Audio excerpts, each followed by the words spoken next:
நண்பர்களே, நீங்கள் பார்த்துக் கொண்டிருப்பது உங்கள் கௌசிக் ரிவ்யூ. சரி வாங்க வீடியோக்குள்ள போய் என்ன நடக்க போகுது அப்படின்னு சொல்லிட்டு பாத்தீங்கன்னா, டே எப்பா ஏன்டா நீ இந்த மாதிரி எல்லாம் பண்ணிட்டு இருக்க? உனக்கு வேற வேலையா இல்லையா? எப்ப பார்த்தாலும் எப்படியாவது ஒரு வேலையா நம்ம தலைவர் விஜய் கஷ்டப்படுத்தணும்னு சொல்லிட்டு முடிவு பண்ணிட்டு கண்ணு தெரிஞ்சுன்னு இருக்கேன் அப்படின்ற மாதிரி கதிரேசம் ஒரு வேலையை செஞ்சிருக்காங்க. அப்படி என்ன கதிரேசம் பண்ணாரு அப்படின்னு சொல்லிட்டு பாத்தீங்கன்னா, இந்த ப்ராஜெக்ட் வந்து நம்ம மல்லி பேர்ல ஆரம்பிக்கிறதுன்னு சொல்லிட்டு நம்ம விஜய் முடிவு பண்ணிட்டு இருந்தாரு. ஆனா அந்த இடத்துல தான் ஒரு சின்ன டாட் புள்ளி அங்க என்ன ஆச்சு அப்படின்னு சொல்லிட்டு பாத்தீங்கன்னா, ரேணுகா பேர்ல ப்ராஜெக்ட வந்துட்டு இருக்கு. அதை பார்த்த விஜய்க்கு ரொம்ப ஷாக் ஆகுது. ஒரு பக்கம் அப்படியே சும்மா தன்னோட அண்டகமே அப்படியே சும்மா ஆடி போன மாதிரி பாக்குறாரு. பார்த்துட்டு செம்ம கோவம் வந்தது. ஒரு பக்கம் எப்படி இதுன்னு சொல்லிட்டு தலைவன் அப்படியே சும்மா ஃப்ரெண்டுக்கு போன் பண்றாரு. குணா என்ன குணா இதெல்லாம் உங்ககிட்ட என்ன சொன்ன அப்படின்னு சொல்லிட்டு கேட்க, இதெல்லாம் நான் எதுவும் பண்ணல, எல்லாமே உங்க மாமனாரு கதிரேசன் பண்ணதான், ஒருவேளை நீ தான் பேரை மாத்தி சொல்லிட்டு நானும் நினைச்சிட்டு சரி உன் மாமனார் சொன்னதா கரெக்டா இருக்குன்னு சொல்லிட்டு நானும் புரிஞ்சுக்கிட்டேன். என்ன மன்னிச்சிருப்பா, நான் இருந்த போது அதை பண்ணல, நான் இல்லாத போது பண்ணிட்டு இருக்காரு அப்படின்னு சொல்லிட்டு சொல்ல, யோ கதிரேசன் மாமா உனக்கு கொஞ்சமான அருவியை தானே இருக்காயா? நான் என் பொண்டாட்டி மல்லிகிட்ட சொல்லிட்டியா உன் பேர்ல தான் எல்லாமே பண்றேன்னு சொல்லிட்டு இப்போ அவங்களுக்கு அவ பேர்ல இல்ல அப்படின்னு சொல்லிட்டு தெரிஞ்சுன்னா அவன் மனசு எந்த அளவுக்கு ஒரு பக்கம் நொந்து நூடுல்ஸ் ஆயிரும். உனக்கு தெரியுமா இல்லையா? தெரியாதயா? ஏன் இந்த மாதிரி பண்ற? என் வாழ்க்கையில் வந்து கும்மி அடி தம்பி, கும்மி அடி, குடிஞ்சு குடிஞ்சு கும்மி அடி அப்படின்னு சொல்லிட்டு கும்மி அடிச்சுட்டு போயிடுறேன். உனக்கு என்ன பாவம் பண்ணா, ஏன் இந்த மாதிரி என் தாலியா இருக்கிற அப்படின்னு சொல்லிட்டு ஒரு பக்கம் நம்ம விஜய் ஒரு பக்கம் புலம்புறாரு. உடனே பாருங்க கதிரேசன், டேய் நீ ஒரு செகண்ட் மணிக்கு இந்த அளவுக்கு பாக்கனா, என்னோட பொண்ணு ரேணுகா அவ செத்து பொழைச்சு வந்திருக்கா, அவளுக்காக நான் எந்த அளவுக்கு பார்ப்பேன். திடீர்னு அதை இதை பார்த்துட்டு அது மல்லி மேலதான் உசுரா இருக்காரு, நம்மள ஒரு பஸ்ஸுராக்கடா மதிக்கலையே அப்படின்னு சொல்லிட்டு அழுந்துன்னு போயிட்டா நம்ம என்ன பண்ண முடியும்? அதனால ஒன்றும் பண்ண முடியாதுல்ல.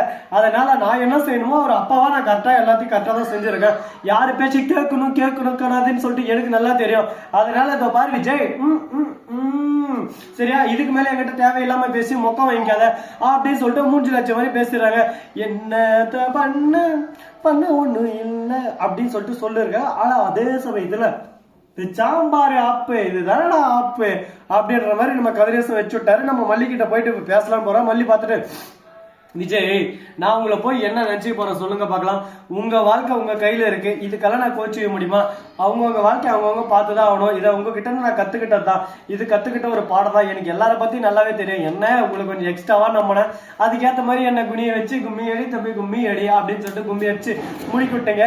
நாம போடுறது எனக்கு புதுசா, இது பழசு பழகி போனது தானே. அதனால எனக்கு அவ்வளவு பெரிய வருத்தமெல்லாம் எதுவும் இல்லை விஜய். என்ன இன்னொரு டைம் இந்த மாதிரி எனக்காக பண்றேன்னு சொல்லிட்டு பண்ணாம இருக்கிறது ஃபர்ஸ்டே சொல்லிட்டா நான் கொஞ்சம் சந்தோஷப்பட்டவங்க, அதை விட்டு எனக்காக பண்றேன்னு சொல்லிட்டு பண்ணிட்டு அதுக்கப்புறம் அதை பண்ணலான்னு சொல்லிட்டு தெரிஞ்சா என் மனசு கொஞ்சம் கஷ்டப்படும், அப்போ வருத்தப்படுவேன். அதை மட்டும் கொஞ்சம் மாத்திக்கோங்க அப்படின்னு சொல்லிட்டு அழகா கியூட்டா சொல்லிட்டு அந்த இடத்துல வந்து நைஸா சிக்கு புக்கு ரயிலே அப்படின்னு சொல்லிட்டு ரைஸா எஸ்கேப் ஆக பாக்குறாங்க நம்ம மல்லி.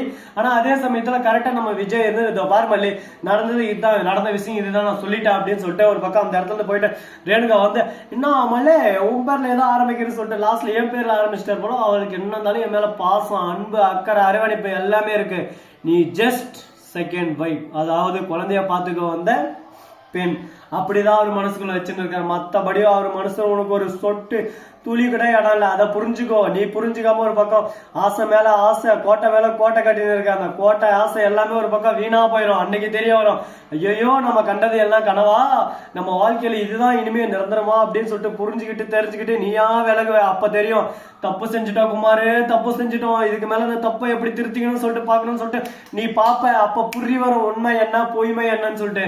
சரி நண்பர்களே, இந்த மாதிரி ஒரு பக்கம் போயிட்டு இருந்தாலும் அதே சமயத்துல மறு பக்கம் என்ன நடக்குது அப்படின்னு சொல்லிட்டு பாத்தீங்கன்னா, நம்ம கதிரேசன் இருக்காருல, கதிரேசன் அவரு சும்மா விடக்கூடாது. நம்ம விஜய் எதனா ஒண்ணு பண்ணி அவனை அப்படியே சும்மா நண்டா நசுற மாதிரி குத்துங்க நேரம் நல்ல நேரம் அந்த மாதிரி அவனை ஓட ஒண்ணுங்க ஒரு பக்கம். ஏன்னா ஒரு குடும்பத்துல பிரச்சனை உருவாக்குறதுக்கு எவ்வளவு சாதாரணமான விஷயமா இருந்தாலும் போதும், அப்படியே சும்மா கொளுத்தி போட்டா பட்ட பட்ட பட்ட பட்ட பட்ட பட்ட பட்ட பட்டுன்னு வெடிக்க ஆரம்பிச்சிடும். அந்த மாதிரிதான் ஒரு பக்கம் நம்ம கதிரேசன் கொளுத்தி போட்டு வச்சிருக்காரு.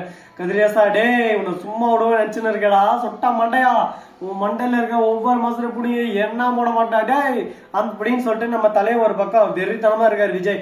அதே சமயத்துல அந்த இடத்துக்கு கரெக்டா பாபு வந்துடுறாரு. வந்து என்ன மாப்பிள்ள பொண்ணு பேரு, அதாவது என்னோட தங்கச்சி பேர்ல ஆரம்பிக்கிறேன்னு சொல்லிட்டு லாஸ்ட்ல உன்னோட பொண்டாட்டி பேர்ல ஆரம்பிச்சு வச்சிருக்கேன், இதுக்கு எதுக்கு சொல்லி எல்லாரையும் வர வைக்கணும், எல்லாருக்காக மனசு கஷ்டப்படுத்தணும், ஏன் மாப்பிள்ள இந்த மாதிரி பண்ற அப்படின்னு சொல்லிட்டு கேட்க விட்டு என்ன பேசுறது ஏது பேச சொல்லிட்டு தெரியாம, நான் பண்ணது தப்புதான் என்ன மன்னிச்சிருங்க, நான் எதுவும் வேணும்னு பண்ணல, நடந்து போச்சு, இதுக்கப்புறம் நான் எதுவும் பண்ணல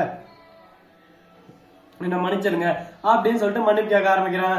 நான் மன்னிப்பு கேட்கறது இனிப்பு கேட்கறது இதெல்லாம் இதோட இருக்கட்டும். இதுக்கு மேல நான் உங்ககிட்ட பேச ஒன்றும் இல்லை, நடந்து போச்சு. இதுக்கப்புறம் பேசி ஒன்றும் நடக்க போறதில்ல. இதுக்கப்புறம் என்ன பண்ணணும் ஏது பண்ணணும்னு சொல்லிட்டு அடுத்தடுத்துதான் நம்ம யோசிச்சாகணும். அதை விட்டு நடந்ததவே ஒரு பக்கம் யோசிச்சுக்கிறதுனால ₹1 பிரயோஜனம் இல்லை அப்படின்னு சொல்லிட்டு பேசிட்டு இருக்காங்க. இதை பார்க்கும்போது ஒரு பக்கம் படா கையா யோய் படா கையை நீ உன்னெல்லாம் பக்கா கை உன்னெல்லாம் ஒண்ணும் பண்ண முடியாது, அசைச்சிக்க முடியாது அப்படின்ற மாதிரிதான் ஒரு பக்கம் போயின்னு இருக்காங்க. இதுக்கப்புறம் என்னென்ன பண்ண போறாங்க, என்னென்னலாம் அட்டூழியம் பண்ண போறாங்க அப்படின்ற சுவாரஸ்யம் நிறைஞ்ச விஷயங்களாங்க நீங்க இந்த வீடியோல பார்க்க போறீங்க. அது மட்டும் இல்லாம மறுபக்கம் என்ன நடக்குது அப்படின்னு சொல்லிட்டு பாத்தீங்க. கரெக்டா நம்ம ராஜேஸ்வரி இருக்கால, ராஜேஸ்வரி அப்படின்ற மாதிரி பாராட்டுற மாதிரி நிறைய விஷயங்கள்லாம் செஞ்சுட்டாங்க. ஸோ நண்பர்களே, இந்த வீடியோ முடிச்சிருந்தா லைக் பண்ணுங்க, கமெண்ட் பண்ணுங்க, ஷேர் பண்ணுங்க, டிண்டிங் பல தட்டி விட்டு போங்க. அப்பதான் நான் போற அடுத்த வீடியோ உங்களுக்கு உடனுக்குடன் நோட்டிபிகேஷன் வந்து கொண்டே இருக்கும். மிக்க நன்றி. தேங்க்ஸ் ஃபார் வாட்சிங். Tata, see you. நன்றி, வணக்கம், வந்தனம், வருக தருக.